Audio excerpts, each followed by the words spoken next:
সরকার থেকে শুরু করে আনিসকে যারা ছাদ থেকে ফেলে হত্যা করলো, শিকারী বড় আদিবাসী সমাজের ছেলেকে আবগারি দপ্তর তুলে নিয়ে গিয়েছিল, 3 দিন পরে তার লাশ রয়েছে, রাস্তাতে অপকর্ম করলো, অন্যায় করলো তাদেরকে,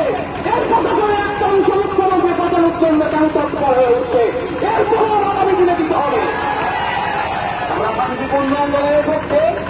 গণতান্ত্রিক ও বৌদ্ধ আন্দোলনের পক্ষে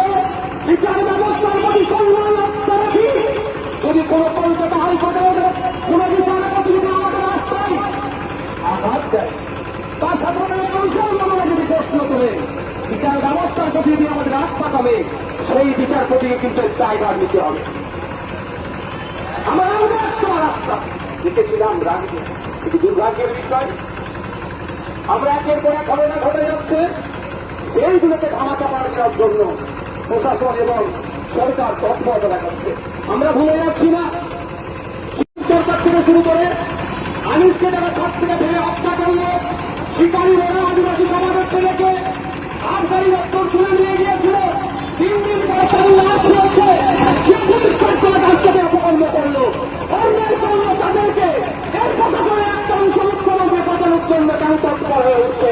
এর খবর আগামী দিনে দিতে হবে। আমরা শান্তিপূর্ণ আন্দোলনের পক্ষে, গণতান্ত্রিক ও বৌদ্ধ আন্দোলনের